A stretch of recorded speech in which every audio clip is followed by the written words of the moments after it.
Hello and a big welcome back to the channel. I'm excited and I have good reason to be because we're going to be taking a full, complete and comprehensive tour of Utopia of the Seas. And it's one of the largest ships in the entire world. So this episode has tons to offer and we look at everything on board, all the public spaces to include the entire boarding process, the pools, bars, all the entertainment and food options, the cabin tours, clubs on board, staff service, the kids club, and all the adult only areas. And that's just the tip of the iceberg because this video is jam-packed with everything you need to know to make your decision whether or not boarding Utopia of the Seas is the right move to make for you and your family. Let's get started right now.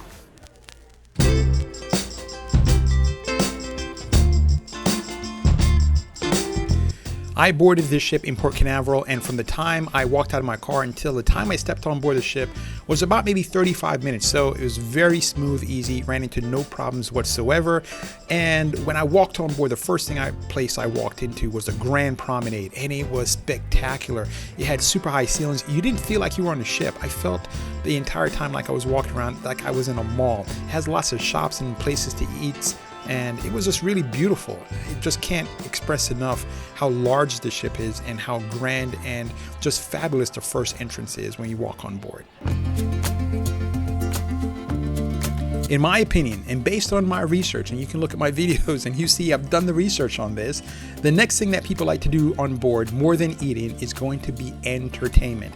And there are lots of premium, really massive entertainment venues on board, and we're going to go through all of them. And the biggest of all is going to be in the main theater. And they have shows there that are Broadway style production, and these shows, in my opinion, are absolutely awesome. The singing is great. They have huge wall screens behind dancers that are dancing to choreographed music. It's absolutely fantastic. You will not be disappointed with the entertainment value of the shows that they put on.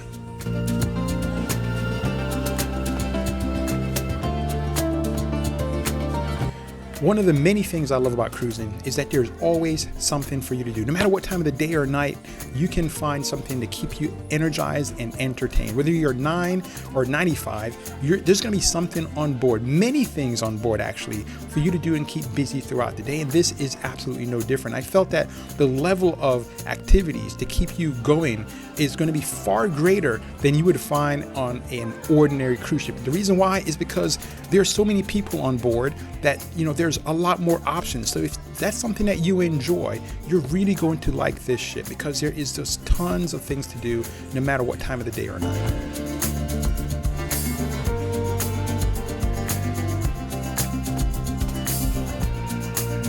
When it comes to entertainment, one of the things that cruise ships, and this ship is no different, does more than anything else when it comes to entertainment is going to be singing and performances. And there are lots of small bands and party areas where you can just really enjoy, really, in my opinion, exceptional musicians. There wasn't a bad act that I saw while I was on board. So the entertainment value, except for a DJ that I just thought was not very good, but other than that, the entertainment value of the various small bands is really exceptional.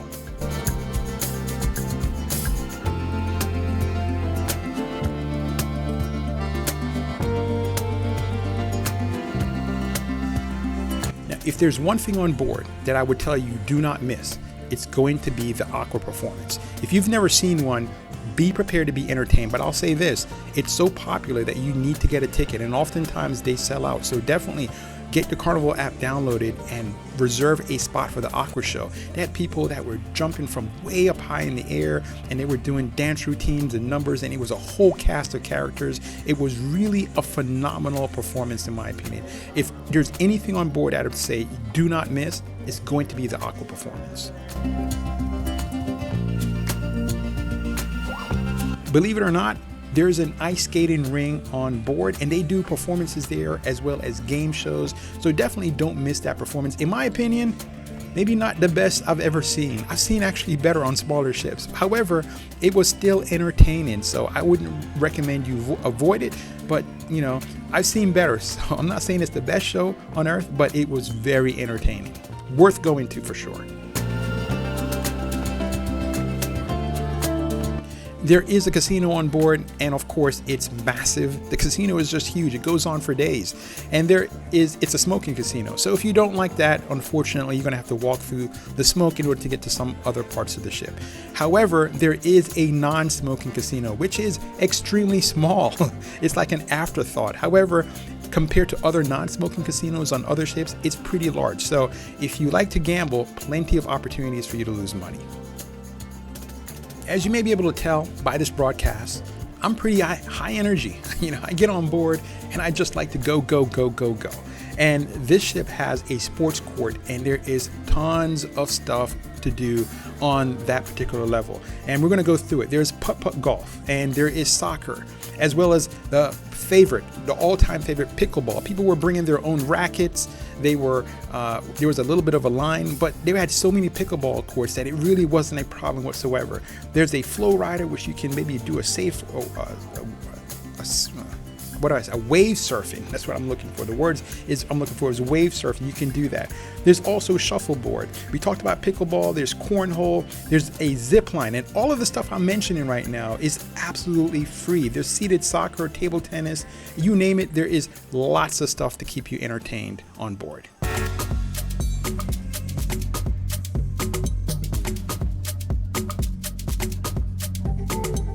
Let's head on now to the main buffet. And eating is a big part of being on board a cruise ship. I love doing it, and I believe that most passengers love doing it too. Now, one thing to definitely look out for is on day one at the main buffet, they serve lobster. All you can eat lobster. Now, you can't pick it up yourself. They have someone else serve it for you, but it's lobster. And it wasn't the best lobster I've ever had. However, it was pretty good. So definitely you want to look for lobster in the main buffet.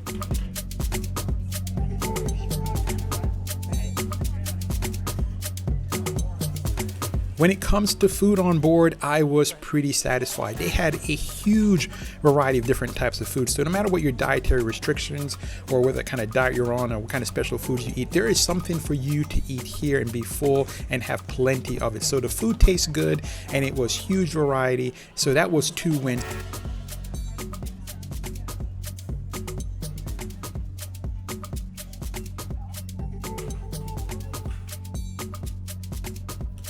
What a lot of people don't realize is that the cost you pay to get on board a ship doesn't cover the bottom line for the ship. What does that mean? They're going to try to upsell you while you're on board. Everything underneath the sun that isn't nailed down on board the ship, they're going to try to sell it to you. Now, some ships are far more aggressive than aboard Utopia. Utopia was pretty mild in my opinion, but there are plenty of opportunities for you to buy on board. The best time for me is going to be usually on the last day of the cruise. They have the sidewalk sale that brings stuff out, and you can usually get a t-shirt or 2 t-shirts for like $20-30. So definitely wait if you can, but the selection isn't quite as good if you wait till the last minute.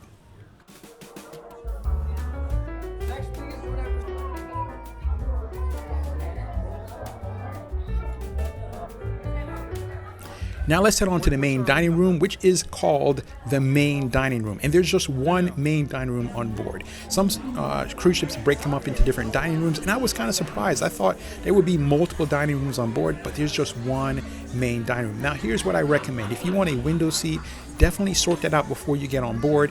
And if you wait until you get on board, definitely do it first thing, because it's a huge dining room. And once people get settled into sitting next to the window as a fixed type of experience, they're not going to want to change. And as you can see from the pictures that I'm showing you right now, it's a pretty nice dining experience.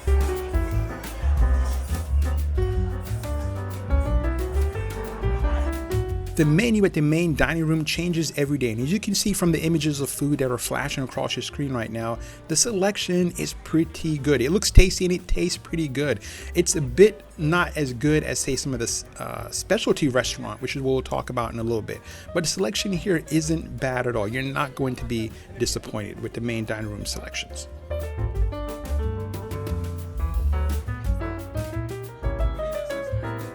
I love the staff. They made dining fun, and we had a great waiter, but it's really hit or miss. Sometimes you can have somebody who's terrific and somebody who's not so great. But for the most part, when it comes to dining, especially with the people I talk with and the people I met on board, they had a pleasant dining experience. So when it comes to the wait staff, you're going to get pretty exceptional service. My service was exceptional, and I'm betting that yours will be too as well.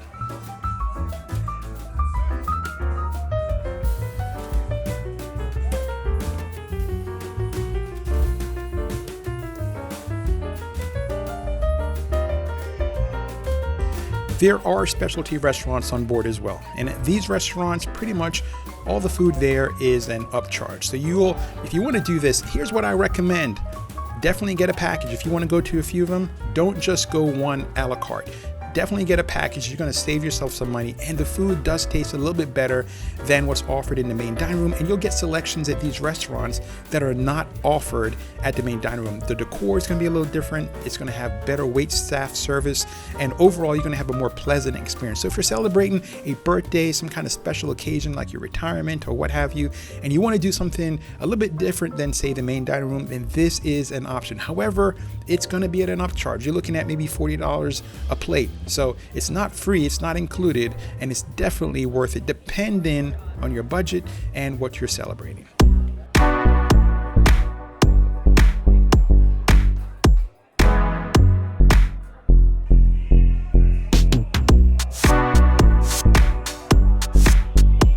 Big part of the fun for some on board is going to be the alcohol package. And this is the number one markup for cruise lines. So you got to be careful. You have to do the math. Is it worth it?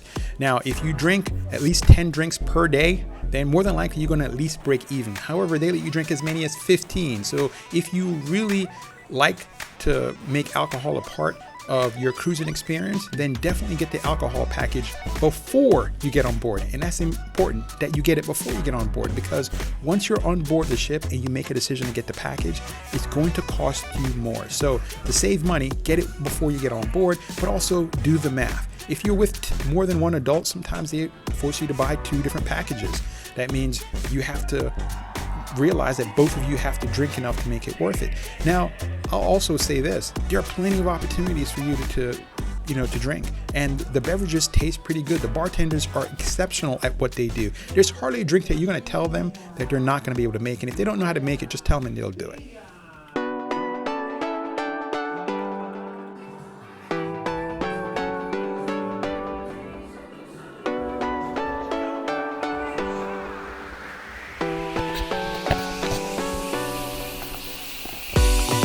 Okay, now that we're done with food, let's head on upstairs and head to the main pool. And one of the things I was not concerned, but more curious, is how they would do all the pools. And there is a lot of pool spaces on board. When you go up, there are 2 main pools that are opposite each other, and there's water slides as well as a kids play park and a splash park, and then there's entertainment that they provide on the pool deck, and there's tons of pool chairs, and it all happens with Central Park dead smack in the middle of it. So there's an open area in the middle of the pool space. There's bars, there's lots of things going on the pool deck, but it is a huge, massive space. This ship is large. If you don't like large ships, you're more than likely not going to enjoy your time on board this ship, because it is huge and the pool spaces match the size of the ship.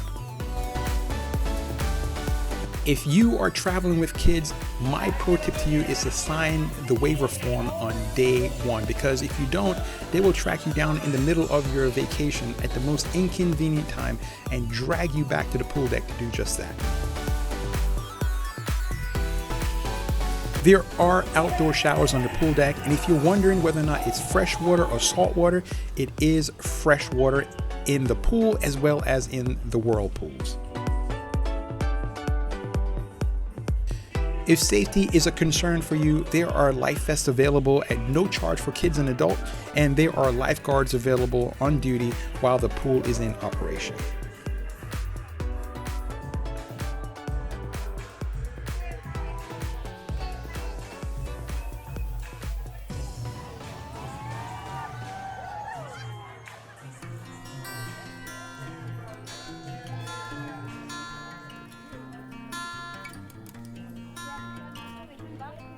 Now, I mentioned that I'm high energy, and that's not for everyone. My wife is not high energy. God knows why she married me. However, if you like to keep it nice and relaxed and cool and just look at vacation as not an opportunity to go climb Mount Everest, but look at it as a real opportunity to relax your body, there's a spa on board. And if you like to work out in the morning or anytime during the day for that matter, there's a well-equipped gym. The largest gym I have ever seen on sea. Maybe not the best decorated gym, but it has massive amounts of equipment inside for you to keep you energized, to burn some of that food off, and to keep you going.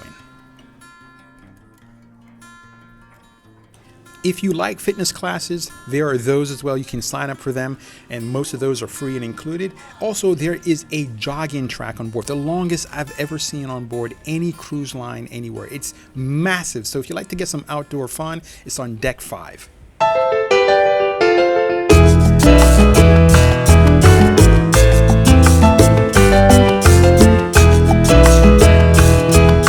My cruise was in the summer. Later on, I'm going to tell you how much I paid for it, whether I thought it was a good value and all that good stuff. But when you cruise in the summertime, you're going to find lots of kids on board. If you want to get away from all that, there's an adult space on board, and it's called the solarium. It's a covered area, so it's no matter what the temperature is outside of what's going on outside, it's shielded from all that, but you get natural sunlight. It's an absolutely beautiful space, and it wasn't crowded at all. So if you're thinking, hey, look, I'm cruising in the summertime, spring break, when lots of kids are on board, then you can escape all that by going to the solarium, and there are lots of nice restaurants very close by. So if you're booking and you want a more adult experience, definitely book towards the back of the ship where the solarium is, because you'll have easy access to a beautiful section of the ship that's just reserved for adult. And the good news is that they keep the kids away.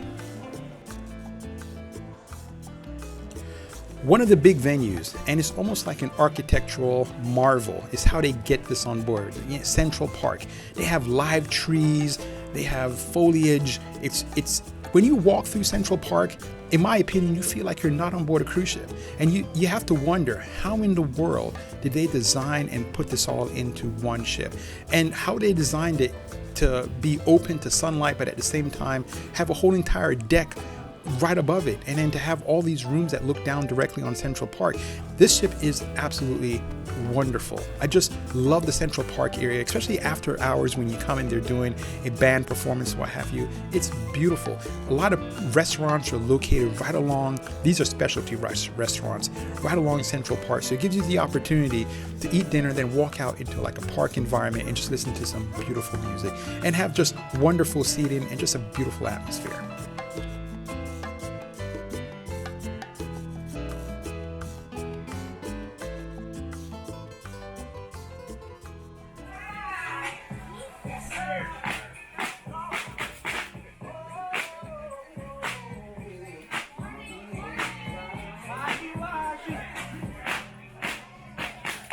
There is internet on board. Internet's not the problem at all. There's plenty of bandwidth, or whatever you call it, to make the signal very strong. So the internet signal is strong, it works. I've used it.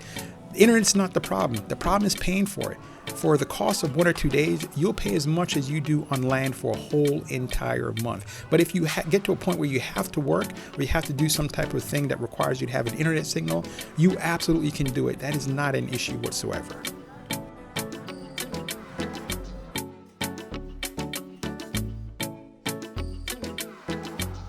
For those of you familiar with my channel, you know I cruise a lot. Cruising is expensive for me, so I can't afford oftentimes to get, a cabin that has a lot of bells and whistles.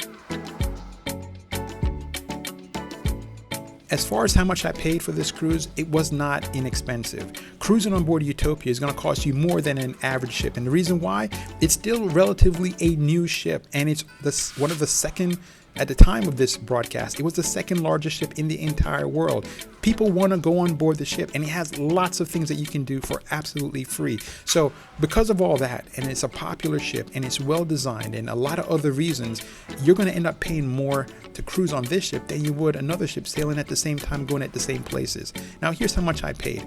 I paid $749 for 4 nights per person. So for me, that's pretty expensive, because I could have gotten something for $549 on a smaller ship.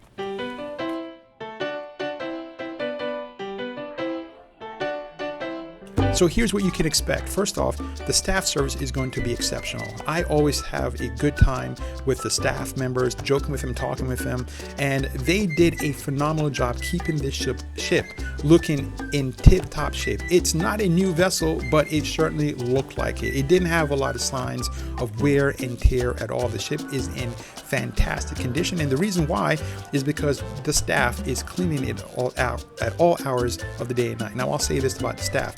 Most of them come from third world countries, very poor places around the world. They're away from their families for months at a time. They work 7 days a week, non-stop, without a day off, and they work very hard. I strongly recommend at the end of the cruise, you'll have an opportunity to tip them. I recommend you show the love there.